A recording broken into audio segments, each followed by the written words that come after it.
அன்பார்ந்த தோழர்களே, என் உயிரின் உயிரான விடுதலை சிறுத்தைகளே, அனைவருக்கும் வணக்கம். கோவையிலிருந்து முகநூல் நேரலை வாயிலாக உங்களை சந்திப்பதில் மகிழ்ச்சி அடைகிறேன். இந்திய பாதுகாப்புத் துறையின் நாடாளுமன்ற நிலைக்குழுவில் நானும் ஒரு உறுப்பினர். இந்த நிலைக்குழு கடந்த 22ஆம் தேதியிலிருந்து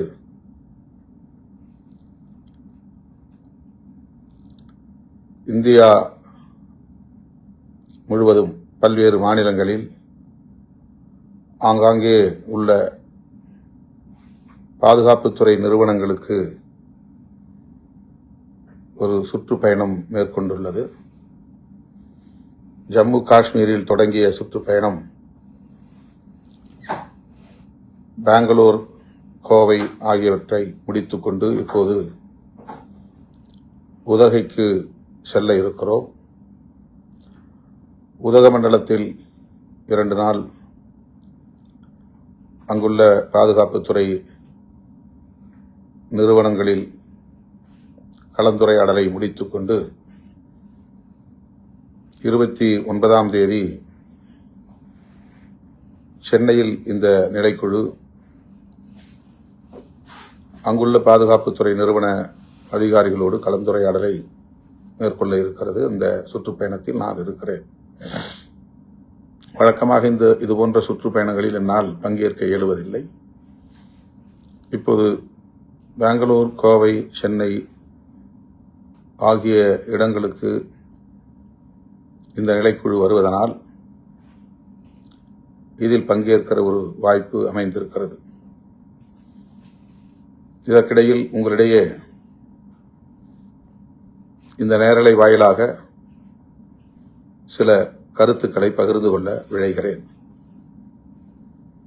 குறிப்பாக ஜூன் 14ஆம் தேதி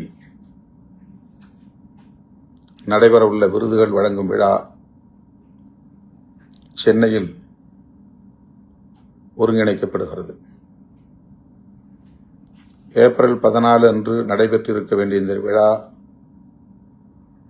தேர்தல் நெருக்கடியால் தள்ளி வைக்கப்பெற்று ஜூன் 14ஆம் தேதி நடைபெற இருக்கிறது என்பதை ஏற்கனவே நீங்கள் அறிவீர்கள். அந்த நிகழ்வில் அனைவரும் முக்கிய பொறுப்பாளர்கள் யாவரும் பங்கேற்று சிறப்பிக்க வேண்டும் என்று கேட்டுக்கொள்கிறேன்.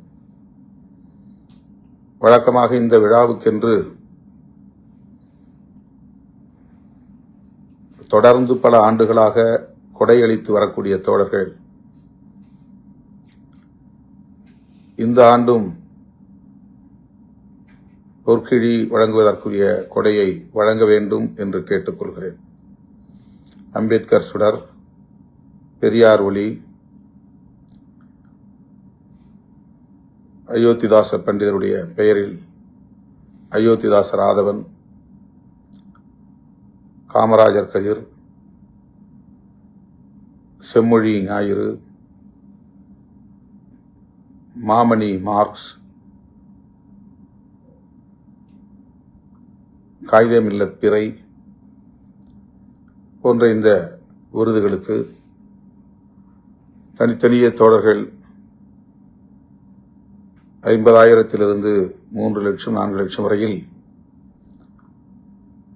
கொடையளித்து வருவதை நன்றி பெருக்கோடு இப்போது நினைவு கூறுகிறேன், மீண்டும் நினைவூட்டுகிறேன்.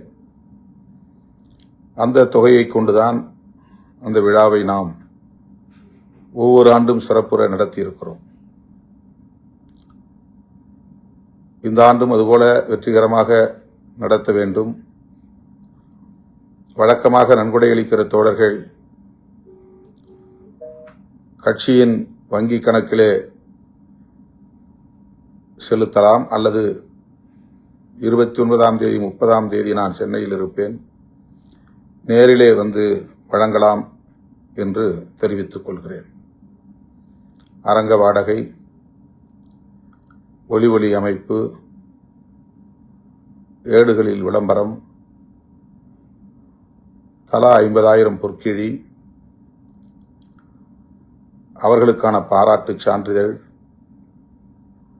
போன்ற செலவுகள் பல லட்சக்கணக்கில் ஆகும் என்பதை நீங்கள் அறிவீர்கள். ஆகவே அதை ஈடு செய்வதற்கு வழக்கமாக வழங்கக்கூடியவர்களும் சரி, புதிதாக வழங்க விரும்புகிறவர்களும் சரி, இந்த மே மாதம் 30ஆம் தேதிக்குள் தலைமையகத்தில் ஒப்படைக்க வேண்டும் என்று கேட்டுக்கொள்கிறேன். தலைமையகத்தில் பொருளாளர் தம்பி SS பாலாஜி மற்றும் தலைமை நிலைய பொறுப்பாளர்கள் இருக்கிறார்கள். அவர்களிடத்தில் தொகையாக வழங்கலாம், அல்லது டிடியாக வழங்கலாம், அல்லது வங்கியில் செலுத்திவிட்டு சலான் போன்றவற்றை ஒப்படைக்கலாம் என்பதை இந்த நேரலை வாயிலாக உங்களுக்கு தெரிவித்துக் கொள்கிறேன், வேண்டுகோள் விடுக்கிறேன். ஜூன் 30ஆம் தேதி மேலவளவு வீரவணக்க நாள். அதற்குரிய ஏற்பாடுகளை மதுரை மாவட்ட தோழர்கள், முன்னோடிகள் ஒருங்கிணைந்து கலந்துரையாடல் செய்து சிறப்புற செய்வார்கள் என்று நான் நம்புகிறேன். செய்ய வேண்டும் என்று கேட்டுக்கொள்கிறேன். மதுரை மற்றும் அதனை சுற்றியுள்ள மாவட்டங்களை சார்ந்த பொறுப்பாளர்கள் மட்டுமின்றி பிற மாவட்டங்களை சார்ந்த முன்னணி பொறுப்பாளர்களும் வழக்கம் போல அந்த நிகழ்வில் பங்கேற்க வேண்டும். மறைந்த போராளிகளுக்கு வீரவணக்கம் செலுத்த வேண்டும் என்றும் கேட்டுக்கொள்கிறேன். இடையில் ஜூன் 18 முடக்காத்தான் பாண்டியன் அவர்களின் வீரவணக்க நாள். அந்த நிகழ்விலும் மதுரை மற்றும் அதனை சுற்றியுள்ள மாவட்டங்களை சார்ந்த முன்னணி பொறுப்பாளர்கள் தவறாமல் பங்கேற்க வேண்டும். தம்பி முடக்காத்தான் பாண்டியன் அவர்களுக்கு வீரவணக்கம் செலுத்த வேண்டும் என்றும் கேட்டுக்கொள்கிறேன். அந்த வகையில்தான் ஒவ்வொருவருக்கும் இந்த தேர்தல் முடிவு அதிர்ச்சியை ஏற்படுத்தியிருக்கிறது. யாரும் ஆட்சி அமைக்க முடியாது என்கிற அளவுக்கு அறுதி பெரும்பான்மை என்று ஒருவருக்கும் அளிக்கவில்லை. ஆனால் தமிழக வெற்றிக் கழகம் அதிக இடங்களில் வெற்றி பெற்று தனிப்பெரும் கட்சி என்கிற இடத்தை பிடித்தது. ஆட்சி அமைப்பதற்கு கூடுதலாக 11 இடங்கள் அல்லது 12 இடங்கள் தேவைப்பட்டன. இந்த நிலையில் குடியரசுத் தலைவர் ஆட்சியை இங்கே திணித்துவிடக்கூடாது, மறு தேர்தல் உடனடியாக வந்துவிடக்கூடாது. ஆகவே தமிழக வெற்றிக் கழகத்தின் ஆட்சி அமைவதற்கு ஆதரவளிப்பது அவசியமானது என்பதை உணர்ந்து காங்கிரஸ், இடதுசாரி கட்சிகள், இந்திய யூனியன் முஸ்லீம் லீக் மற்றும் விடுதலை சிறுத்தைகள் கட்சி ஆகிய நாம் திராவிட முன்னேற்றக் கழகத்தின் தலைமையிலான மதசார்பற்ற முற்போக்கு கூட்டணியில் இடம்பெற்றிருந்த கட்சிகளாகிய நாம் அரசியல் நெருக்கடியை உணர்ந்த நிலையில் இந்த ஆதரவை நல்கியிருக்கிறோம். இது தொடர்பாக பலரும் விமர்சனங்களை செய்து வருகிறார்கள். இது தவிர்க்க முடியாததுதான். இந்த விமர்சனங்களை நாம் எதிர்கொண்டுதான் ஆக வேண்டும். இதில் வருத்தப்படுவதற்கோ ஆத்திரப்படுவதற்கோ எதுவும் இல்லை. 10 ஆண்டுகளுக்கு மேலாக திராவிட முன்னேற்றக் கழகத்தின் தலைமையிலான மதசார்பற்ற முற்போக்கு கூட்டணியில் நாம் இடம்பெற்றிருந்தோம். இந்த சட்டப்பேரவை பொதுத் தேர்தலில் அதிமுக பாஜக இடம்பெற்றுள்ள அந்த கூட்டணி வெற்றி பெற்றுவிடக்கூடாது, ஆட்சி அமைத்துவிடக்கூடாது என்பதை மட்டுமே நாம் ஒரு இலக்காக வைத்து தேர்தல் பரப்புரைகளை மேற்கொண்டோம். தீவிரமாக அவர்களை எதிர்த்து களமாடினோம். நாம் எதிர்பார்த்ததைப் போல அதிமுக பாஜக கூட்டணி வீழ்த்தப்பட்டு விட்டது. பாரதிய ஜனதா ஒரே ஒரு இடத்தில்தான் வெற்றி பெற்றது. அவர்கள் இங்கே பெரிய அளவில் அரசியல் செய்ய விரும்பினார்கள், காலூன்ற விரும்பினார்கள். அவர்கள் முன்வைத்த சதி முயற்சிகள் அனைத்தும் முறியடிக்கப்பட்டு விட்டன. அந்த வகையிலே நாம் மேற்கொண்ட முயற்சி வெற்றிதான். ஆனால் தவேக தனிப்பெரும் கட்சியாக வெற்றி பெற்ற நிலையில் திமுக தலைமையிலான கூட்டணி ஆட்சி அமைக்க முடியாமல் போய்விட்டது. தேர்தலுக்கு முன்பே இதை நாம் கணித்தோம். இஸ்லாமியர்களின் வாக்குகளையும் கிறித்தவ பெருங்குடி மக்களின் வாக்குகளையும் பெருமளவில் தவேக பிரிக்கும். அதுதான் அவர்களின் ஒரே குறியாக இருக்கிறது. ஆகவே திமுக கூட்டணிக்கு இது பாதிப்பை ஏற்படுத்தும். அதனால் திமுக ஆட்சி அமைப்பதற்கு போதிய இடங்களை பெற வாய்ப்பில்லை.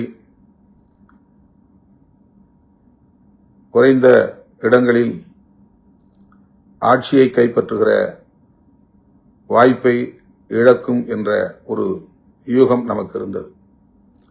அதாவது திமுக ஆட்சி அமைப்பதற்கு போதிய இடங்கள் கிடைக்காது, ஆனால் தனிப்பெரும் கட்சியாக அது வெற்றி பெறும் என்று நான் யூகம் செய்துதான்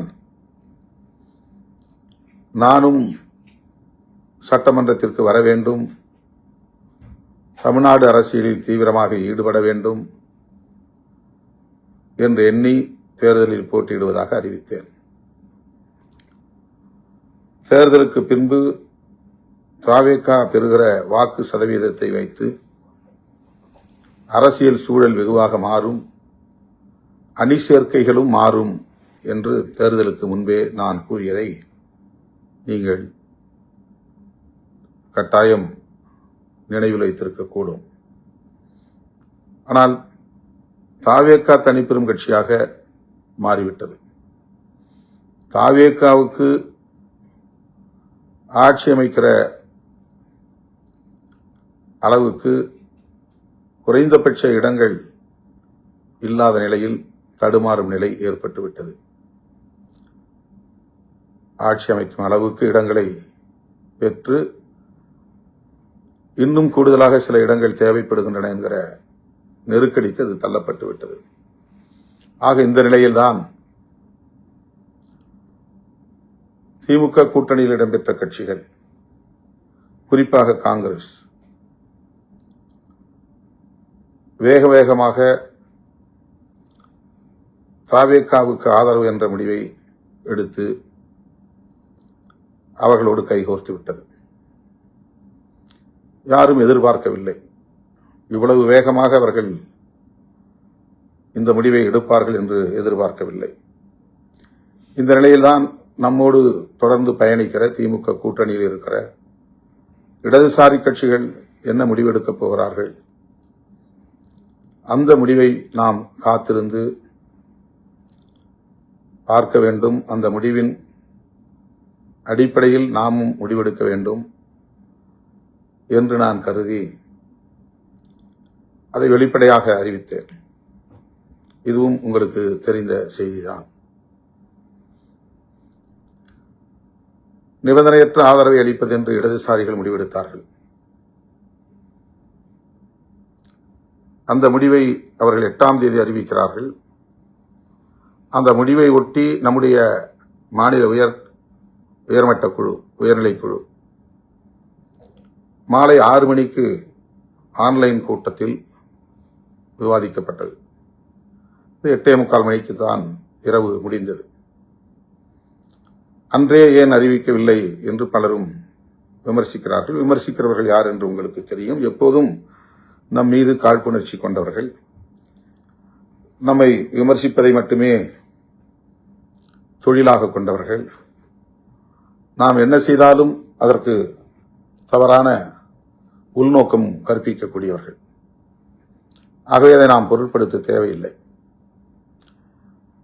இடதுசாரி கட்சிகள் எப்படி மாநில குழுவை கூட்டி ஒரு பொது கருத்துக்கு முடிவுக்கு வந்ததோ அதை போல நாமும் நம்முடைய கட்சியின் முன்னணி தோழர்களுடன் கலந்து பேசித்தான் ஒரு முடிவுக்கு வர முடியும் என்பதை இடதுசாரி கட்சிகளுக்கு ஏற்கனவே நாம் சொல்லிவிட்டோம். எனவே 8ஆம் தேதி 4 மணிக்கு அவர்கள் அறிவித்தார்கள் என்றால் 4 மணிக்கே நாம் அறிவிக்க வேண்டும் என்று அதற்கு பொருள் இல்லை, அல்லது 5 மணிக்கே அறிவிக்க வேண்டும் என்றும் பொருள் இல்லை. அந்த முடிவை நம்முடைய உயர்நிலைக் குழுவிலே வைத்து விவாதிப்பது, அதற்கு நமக்கு கால அவகாசம் தேவை. அதை இடதுசாரி கட்சிகளின் தலைவர்களுக்கு நாம் சொல்லிவிட்டோம். அவர்களும் புரிந்து கொண்டார்கள், அதற்கு இசைவும் தந்தார்கள். நீங்கள் சுதந்திரமாக உங்கள் கட்சி உயர்நிலைக் குழு என்ன முடிவெடுக்கிறதோ அதன்படி முடிவெடுங்கள் என்று சொல்லிவிட்டார்கள். ஆகவே 8ஆம் தேதி இரவு 8:45 மணிக்குத்தான் அந்த கூட்டம் நிறைவு பெற்றது. அப்போது அறிவிக்க இயலவில்லை. காரணம், கம்யூனிஸ்டுகளைப் போல நாம் வெளியிலிருந்து முடிவெடுக்க வேண்டிய, வெளியிலிருந்து ஆதரிக்க வேண்டிய தேவையில்லை. ஆதரவு அளிப்பது என்று முடிவெடுத்தால் நாம் அமைச்சரவையில் சேர வேண்டும் என்பதுதான் தோழர்களின் கருத்தாக இருந்தது. ஆகவே அடுத்த நாள் காலையில் நான் பொதுச் செயலாளர்களோடு மீண்டும் கலந்து பேசி அதன் பிறகு முடிவை அறிவிக்கிறேன் என்று சொல்லியிருந்தேன். 11 மணிக்கு நான் செய்தியாளர்களை சந்திப்பதாக எங்கும் சொல்லவில்லை, அல்லது 4 மணிக்கு செய்தியாளர்களை சந்திக்கப் போகிறேன் என்றும் நாம் அதிகாரப்பூர்வமாக அறிவிக்கவில்லை. பொதுச் செயலாளர்கள் மற்றும் நமது சட்டமன்ற உறுப்பினர்கள் என்னை வந்து சந்திப்பதற்கே 12:45, 12:50 என்று ஆகிவிட்டது. 9ஆம் தேதி பகல். அதன் பிறகு கலந்து பேசினோம். நிறைவாக நாம் கம்யூனிஸ்டுகளைப் போலவே வெளியிலிருந்து ஆதரவு தெரிவிப்பது என்று முடிவெடுத்து தாவேகாவுடைய முன்னணி தலைவர்களுள் ஒருவராக இருக்கிற தம்பி ஆதவ் அர்ஜுன் அவர்களை வரவழைத்து அந்த ஆதரவு கடிதத்தை வழங்குவதற்கு 3:30 மணிக்கு மேல் ஆகிவிட்டது. இதுதான் நடந்தது. ஆனால் இடையிலே இருந்தவர்கள் என்னவெல்லாம் பேசினார்கள், அவதூறு பரப்பினார்கள். பேரம் பேசுகிறார் திருமாவளவன், துணை முதலமைச்சராக முயற்சிக்கிறார் திருமாவளவன், முதலமைச்சராவதற்கு இன்னொரு புறம் தூது அனுப்புகிறார், காத்திருக்கிறார் என்றெல்லாம் வாய்க்கு வந்தபடி அவதூறுகளை அள்ளி இறைத்தார்கள். ஆனால் கம்யூனிஸ்டுகளைப் போலவே நிபந்தனையற்ற ஆதரவு, வெளியிலிருந்து ஆதரவு என்று நாம் அறிவித்ததும் அவர்கள் அனைவரின் முகத்திலும் கரி பூசப்பட்டது. அவர்கள் வெட்கி தலை குனிந்தார்கள். அவர்கள் சொன்னதைப் போல எந்த நிலைப்பாடும் நாம் எடுக்கவில்லை, யாரோடும் பேரம் பேசவில்லை, யாருக்காகவும் காத்திருக்கவில்லை. இடதுசாரிகள் எடுத்த முடிவே சிறுத்தைகளின் முடிவு என்பதை உறுதிப்படுத்தினோம். ஆகவே அது வெறும் அவதூறு என்பது உறுதியாகிவிட்டது. இப்படித்தான் ஆதவ் அர்ஜுன் நம் கட்சியிலே இருந்தபோது அவர் திமுகவை விமர்சனம் செய்தார். அவர் மீது நடவடிக்கை எடுக்க வேண்டும் என்று திமுக துணை பொதுச் செயலாளர், நாடாளுமன்ற உறுப்பினர் திரு ஆ. ராஜா அவர்கள் கோரிக்கை விடுத்தார். உடனே சமூக ஊடகங்களில் அரசியல் பேசும் அறிவுஜீவிகள் திருமாவளவன் ஏன் இன்னும் நடவடிக்கை எடுக்கவில்லை, திமுகவுக்கு எதிராக ஆதவ் அர்ஜுன் பேசிய பிறகும் அவர் மீது நடவடிக்கை எடுக்க திருமாவளவன் ஏன் தயங்குகிறார் என்று ஒரு உள்நோக்கம் கற்பித்தார்கள். ஒரு சிலர் ஒருபடி மேலே போய் ஆதவ் அர்ஜுன் மேல் திருமாவளவனால் நடவடிக்கை எடுக்க முடியாது, ஏனென்றால் ஆதவ் அர்ஜுனிடம் பல 100 கோடிகள் பணம் வாங்கி அவருக்கு கட்டுப்பட்ட நிலையில் கிடக்கிறார், முடங்கி கிடக்கிறார் என்றெல்லாம் அவதூறுகளை அள்ளி இறைத்தார்கள். 200 கோடி என்றார்கள், 400 கோடி என்றார்கள். ஆதவ அர்ஜுன் அவ்வளவு பணம் கொடுத்து விட்டு கட்சியிலே சேர்ந்தாராம். அவருடைய பணத்தில் தான் நாம் கட்சியை நடத்தினோமாம். ஆதவ அர்ஜுன் வருவதற்கு முன்பு நாம் மாநாடுகளை நடத்தியது இல்லையா? பேரணிகளை நடத்தியது இல்லையா? விருதுகள் வழங்கும் விழா நடத்தியது இல்லையா? இந்த கும்பல் எப்படிப்பட்ட கும்பல், நமக்கு எதிரான அவதூறுகளை பரப்புகிற கும்பல் என்பதை நீங்கள் புரிந்து கொள்ள வேண்டும். ஆதவ அர்ஜுன் கட்சியில் சேர்ந்த பிறகு நாம் ஒரு விருதுகள் வழங்கும் விழாவை நடத்தினோம். அதில் அவருடைய குழுவை சார்ந்தவர்கள் ஒருங்கிணைப்பு பணிகளை மட்டும் மேற்கொண்டார்கள். மேடை அமைப்பது, ஒலி அமைப்பது, ஊடகங்களுக்கு இணைப்பு கொடுப்பது என்ற பணிகளை மட்டும் மேற்கொண்டார்கள். அவ்வளவுதான். செலவு என்பது நீங்கள் கொடுத்த பணம்.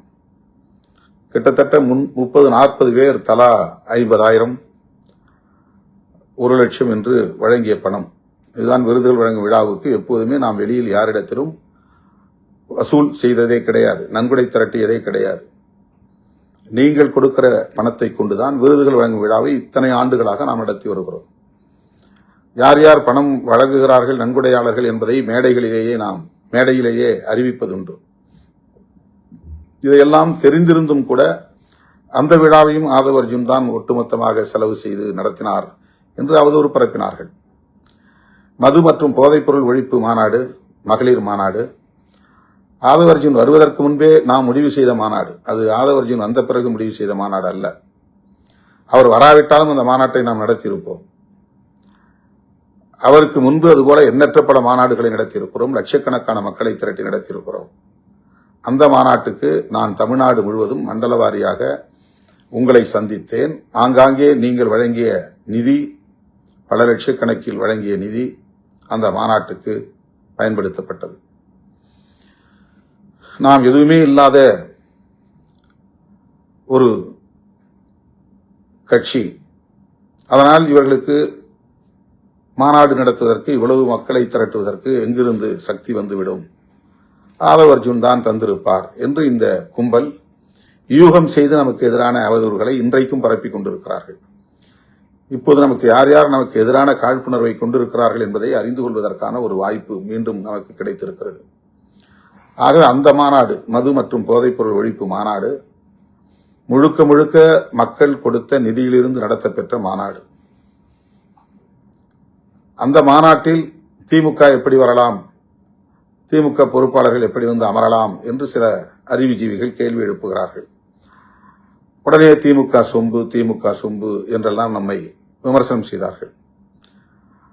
ஆதவ அர்ஜுன் மீது நடவடிக்கை எடுக்காமல் இருக்கிறார் என்கிற போதும் திமுகவுக்கு பயப்படுகிறார் என்றார்கள்.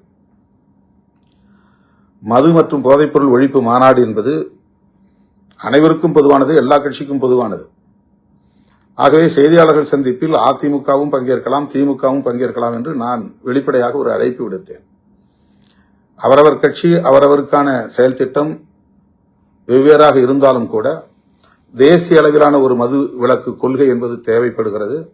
ஒரு மாநிலத்திலே மது விலக்கு, இன்னொரு மாநிலத்தில் சுற்றிலும் மது விலக்கு அமலில் இல்லை. இங்கே மட்டும் மது விலக்கு அமலில் இருந்தால் என்ன செய்ய முடியும் என்ற கேள்வியை அவர் எழுப்பியது சரிதான். பாண்டிச்சேரியிலே தாராளமாக மது புழங்குகிறது, ஆந்திராவிலே மது புழங்குகிறது, தமிழ்நாட்டிலே மது விலக்கு நடைமுறைப்படுத்தப்படுகிறது என்றால் அது வெறும் போலித்தனமான மது விலக்காகத்தான் இருக்க முடியும். எனவே மாநில அரசுக்கான அதிகாரமாக அது இருந்தாலும் கூட அதை இந்திய ஒன்றிய அரசு கையில் எடுத்து மதுவிலக்குக்கான ஒரு தேசிய கொள்கையை வரையறுக்க வேண்டும் என்று நாம் சொன்னோம். உடனே மாநில அரசின் கொள்கைகளை மத்திய அரசுக்கு எப்படி ஒப்படைக்கலாம் என்று சில அறிவுஜீவிகள் கிளம்பிவிட்டார்கள்.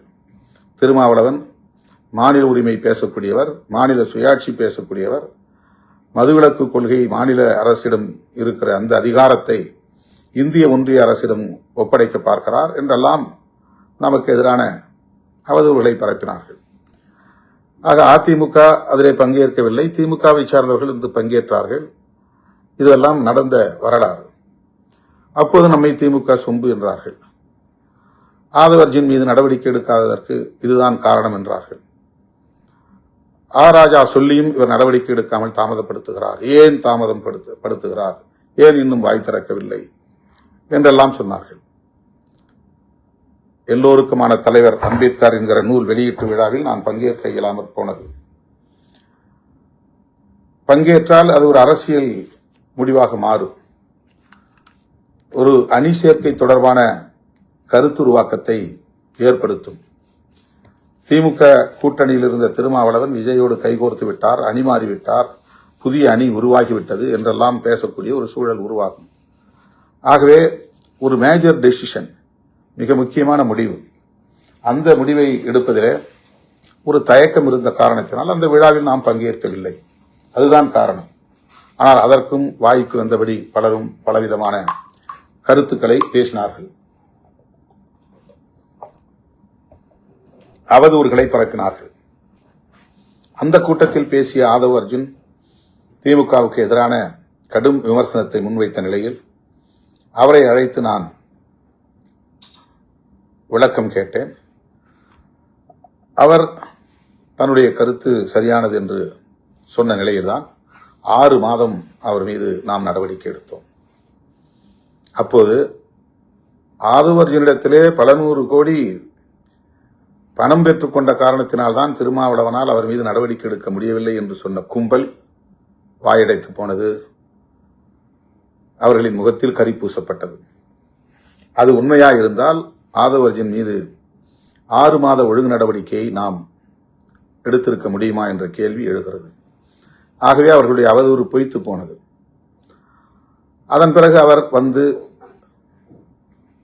நான் விசிகாவிலிருந்து விலகுகிறேன், தாவேகாவில் சேருகிறேன் என்று நம்மிடத்திலே நாகரிகமான முறையில் சொல்லிவிட்டுத்தான் விடைபெற்றார். நானும் வாழ்த்தி அனுப்பி வைத்தேன். அதன் பிறகு அவருக்கும் நமக்கும் எந்த தொடர்பும் இல்லை. கரூரிலே 41 பேர் இறந்தபோது அந்த துயரம் எனக்கும் மிகப்பெரிய பாதிப்பை ஏற்படுத்திய நிலையில் ஆதவ் அர்ஜுன் அவர்களை தொடர்பு கொண்டு என்ன நடந்தது என்று கேட்டேன். நடந்ததை சொன்னார். வருத்தப்பட வேண்டாம், மனம் தளர வேண்டாம், இது ஒரு விபத்து, அவ்வளவுதான். இதற்கு அரசியல் உள்நோக்கம் கற்பிக்க வேண்டாம், இதை கடந்து செல்லுங்கள், விஜய் அவர்களுக்கும் என்னுடைய வருத்தத்தை வெளிப்படுத்துங்கள் என்று அவரிடத்திலே சொன்னேன். அவ்வளவுதான். அதற்கு பிறகோ அதற்கு முன்போ இந்த தேர்தல் முடிவு வருகிற வரையில் அவரும் என்னை தொடர்பு கொண்டதில்லை, நானும் அவரை தொடர்பு கொண்டு பேசியதில்லை. ஊரில் பலவிதமான அவதூறுகளை பரப்புகிறார்கள். இயக்கத் தோழர்கள், நீங்கள் புரிந்து கொள்ள வேண்டும். தோழர்களே, இப்போது ராஜா நாம் எடுத்த முடிவை விமர்சனம் செய்திருந்தார். தோழர்கள் என்னிடத்தில் அதை பற்றியெல்லாம் கேட்டார்கள். நான் அதை பொருட்படுத்த வேண்டாம், கடந்து செல்லுங்கள், அதற்கு யாரும் எதிர்வினையாற்ற வேண்டாம் என்று பேசியவர்களிடத்தில், தொடர்பு கொண்ட தோழர்களிடத்தில் சுட்டிக்காட்டினேன், அறிவுறுத்தினேன். அவர் காங்கிரஸை பற்றி அப்படி விமர்சித்தாரா என்று எனக்கு தெரியவில்லை. இடதுசாரிகள் ஆதரவு நல்கியதும் ஒரு அணி மாற்றம்தான். அவர்கள் அமைச்சரவையில் இடம்பெறவில்லை, ஆனால் தாவேகாவுக்கு ஆதரவு நல்கியிருக்கிறார்கள். அதே நிலைப்பாட்டைத்தான் நாமும் எடுத்தோம். ஆனால் நம்முடைய தோழர்கள் அமைச்சரவையில் இடம்பெற வேண்டும், அதுவும் நானே இடம்பெற வேண்டும் என்கிற கருத்தை தொடர்ந்து வலியுறுத்தியதன் விளைவாக, தாவேகா தரப்பிலும் அழைப்பு விடுத்ததன் விளைவாக அமைச்சரவையில் நாம் இடம்பெறுவது என்ற முடிவை எடுத்தோம்.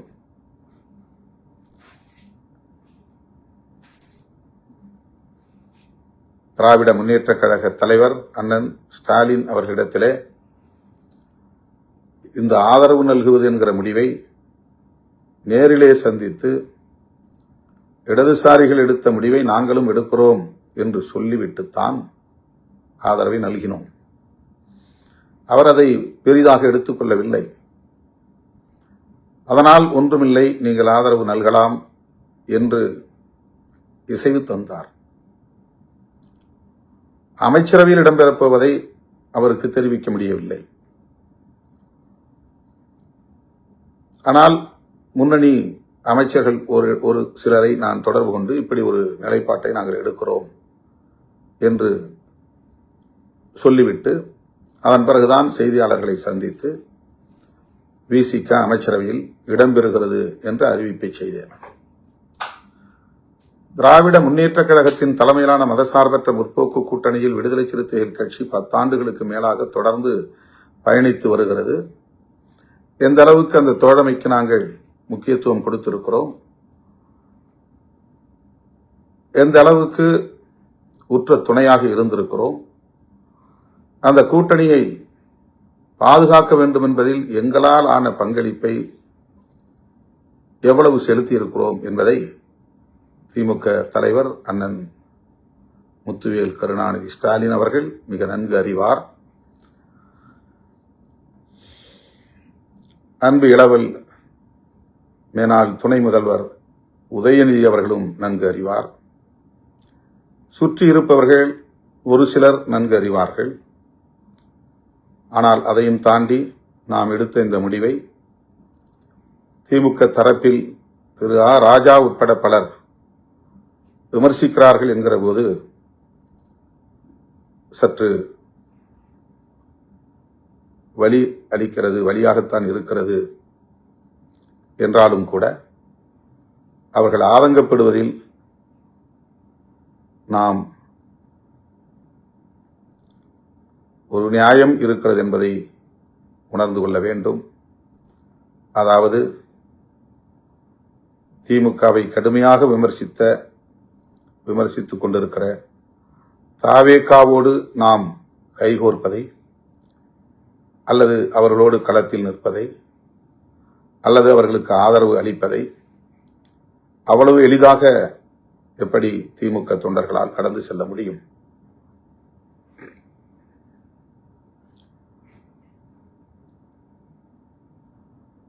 இது மனித இயல்புதான். கடும் சொற்களால் விமர்சிக்க கூடாது என்று அண்ணன் ஸ்டாலின் அவர்கள் தன்னுடைய தொண்டர்களுக்கு அறிவுறுத்தியிருக்கிறார். அந்த பதிவை உடனே எடுக்கும்படி ஆணையிட்டிருக்கிறார். இதுவும் நாம் அறிந்த ஒன்று. இந்த நிலையில் ஆ ராஜா அவர்களை எதிர்த்து விமர்சிப்பதோ, திமுகவுக்கு எதிராக விமர்சனங்கள் செய்வதோ அல்லது போராட்டங்களை நடத்துவதோ தேவையற்றது. இயக்கத் தோழர்கள் இதை கடந்து ஆக்கப்பூர்வமான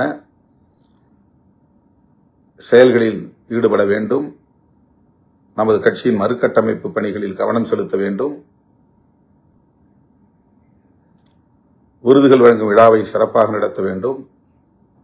ஜூலை 23ஆம் தேதி நடைபெறவுள்ள தமிழ் தேசிய எழுச்சி மாநாட்டு பணிகளில் சுவர் விளம்பரங்கள் உள்ளிட்ட ஆயத்த பணிகளில் ஆர்வம் காட்ட வேண்டும் என்று கேட்டுக்கொள்கிறேன். நம்மை பிடிக்காதவர்கள் எப்போதும் விமர்சித்துக் கொண்டுதான் இருப்பார்கள். நம்முடைய வளர்ச்சியை விரும்பாத காழ்ப்புணர்ச்சி கொண்டவர்கள் எப்போதும் நமக்கு எதிரான அவதூறுகளை பரப்பிக் கொண்டுதான் இருப்பார்கள். நாம் எந்த முடிவு எடுத்தாலும் விமர்சிப்பார்கள். திமுக அணியிலேயே தொடர்வது என்றாலும் மீண்டும் திமுக கொத்தடிமை என்பார்கள். திமுகவிடம் ஏதோ இவர்கள் பெரிய அளவிலே கை நீட்டி வாங்கிவிட்டார்கள், அதனால்தான் வெளியே வர முடியவில்லை என்று விமர்சிப்பார்கள். இப்படி திமுக ஆதரவு நிலைப்பாட்டிலிருந்து மாறி வேறு நிலைப்பாட்டை எடுத்தாலும் அதேபோல விமர்சனங்களை அள்ளி இறைப்பார்கள்.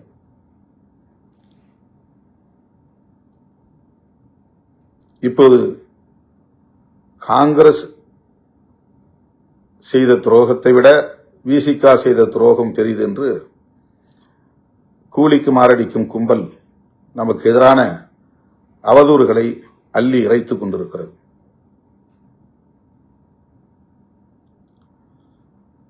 தேர்தலுக்கு முன்பே ஆதவர்ஜினாவோடு திட்டமிட்டு நாம் சதி செய்தோம் என்றெல்லாம் சொல்லுகிறார்கள்.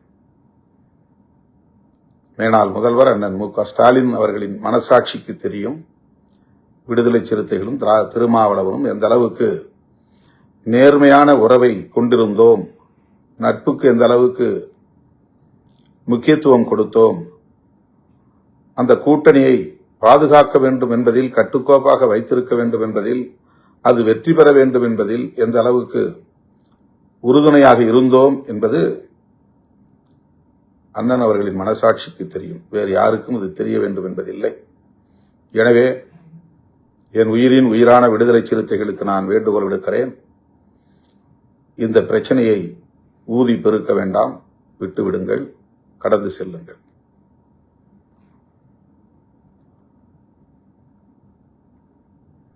தேர்தலுக்கு பின்பு இந்த கூட்டணியை கட்டி காப்பாற்ற வேண்டும் என்கிற பொறுப்பு இந்த கூட்டணியில் உள்ள கட்சிகளை அரவணைத்து செல்ல வேண்டும் என்கிற பொறுப்பு திமுகவில் உள்ள ஒவ்வொருவருக்கும் உள்ளது.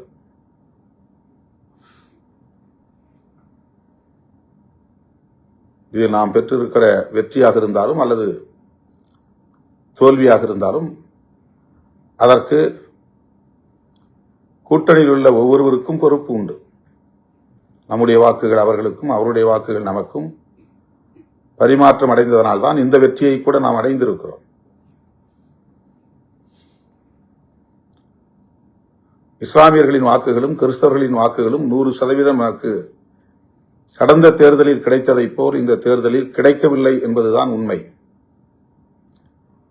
எல்லா தரப்பு மக்களின் வாக்குகளும் அப்படி சிதறிவிட்டன என்பதுதான் உண்மை. ஏதோ விடுதலை சிறுத்தைகளுக்கான தலித் வாக்குகள் மட்டும்தான் சிதறி போய்விட்டது, அதனால்தான் இந்த தோல்வி என்று இப்போதும் நமக்கு எதிரான அவதூறுகளை பரப்புகிறார்கள். நான் ஏற்கனவே சொன்னதைப் போல பாரதிய ஜனதா கட்சி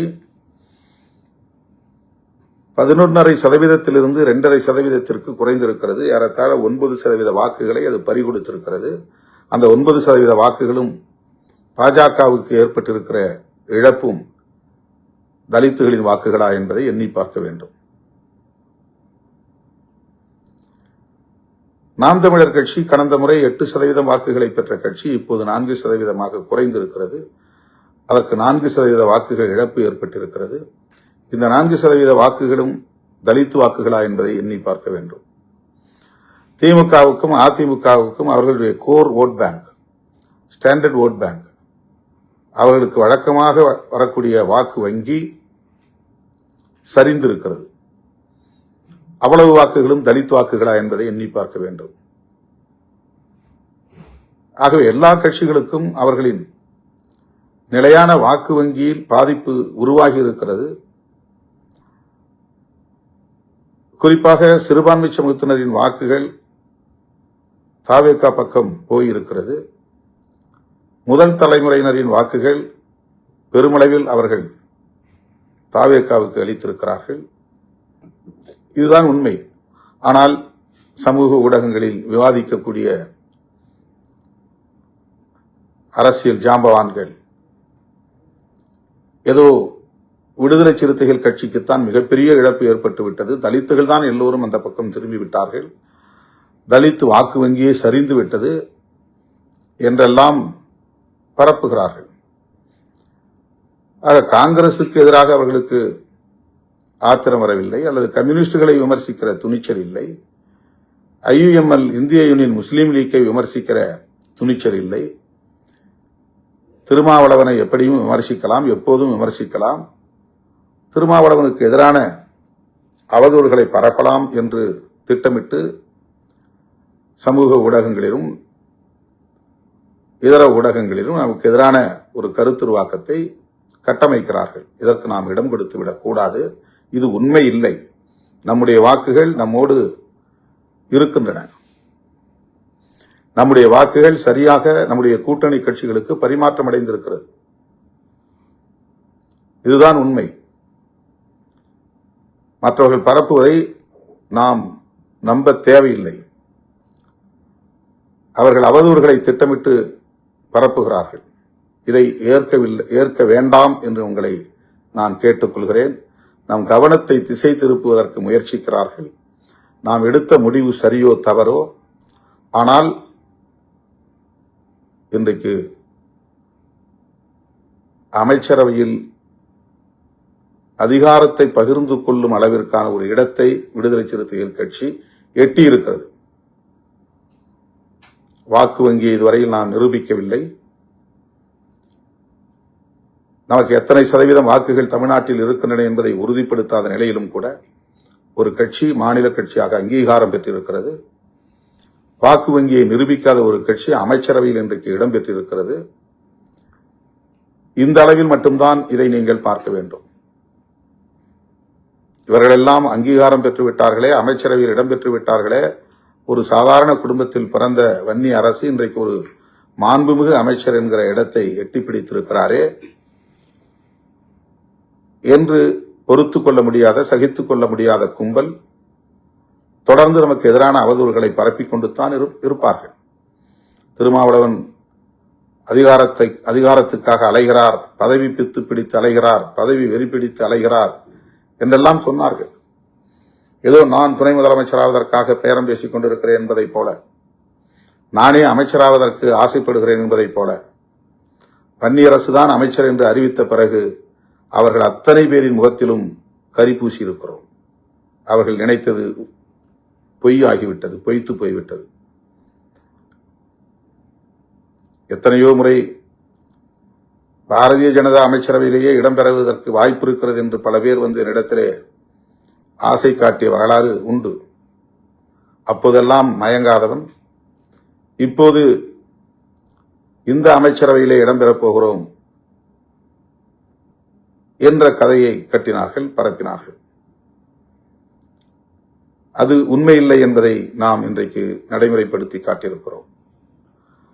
ஒரு எம்பி கிடைத்தாலும் அது நமக்குத்தான் என்று ஆசைப்படுகிற பல பேர் இருக்கிற இந்த அரசியல் களத்தில், ஒரு அமைச்சர் கிடைத்தாலும் அது நமக்கே, நம்முடைய குடும்பத்திற்கே என்று ஆசைப்படுகிறவர்கள் இருக்கிற அரசியல் களத்தில் அப்படி இல்லை. அதுபோன்ற முடிவை இந்த இயக்கம் எடுக்காது என்பதை நாம் இன்றைக்கு உறுதிப்படுத்தி காட்டியிருக்கிறோம். கூட்டணி ஆட்சி முறையை அங்கீகரித்திருக்கிறோம். தமிழ்நாட்டில் கூட்டணி ஆட்சி முறை வர வேண்டும் என்று முதலில் முன்மொழிந்த இயக்கம் விடுதலை சிறுத்தைகள் கட்சி. அப்படி ஒரு சூழல் காலத்தின் கட்டாயத்தால் உருவாகி இருக்கிறது. அமைச்சரவையிலே இடம்பெறுகிற ஒரு வாய்ப்பு கனிந்திருக்கிறது. ஆகவே நாம் எடுத்திருக்கிற முடிவு சரியோ தவறோ, அதிகாரத்தை பகிர்ந்து கொள்ள வேண்டும் என்ற வேட்கை தணிந்திருக்கிறது. அந்த வாய்ப்பை நாம் பயன்படுத்தியிருக்கிறோம். அந்த புரிதலோடு தோழர்கள் களமாட வேண்டும். யார் நம்மை எவ்வளவு மோசமாக விமர்சனம் செய்தாலும் அதற்கு நீங்கள் செவி சாய்க்க வேண்டாம். போராட்டம் என்கிற பெயரில் கவனம் சிதற வேண்டாம். நம்முடைய அவர் மட்டுமல்ல, இதுபோல் எண்ணற்ற பலர் சமூக ஊடகங்களில் வாய்க்கு வந்தபடி பேசிக் கொண்டிருக்கிறார்கள். அவர்களுக்கெல்லாம் காலம் பதில் சொல்லும், நம்முடைய களம் பதில் சொல்லும். ஆகவே நாம் எடுத்த நிலைப்பாட்டில் தெளிவாக இருப்போம், உறுதியாக இருப்போம், துணிவாக களமாடுவோம். ஜூலை 23 தமிழ் தேசிய எழுச்சி மாநாட்டில் நாடே வியக்கும் அளவுக்கு லட்சக்கணக்கான சிறுத்தைகளை அணிதிரட்டுவோம். அதற்கான ஏற்பாட்டில் தீவிரம் காட்டுவோம். சுவர் விளம்பரங்களை தொடங்குங்கள், துண்டறிக்கை விளம்பரங்களை மேற்கொள்ளுங்கள்.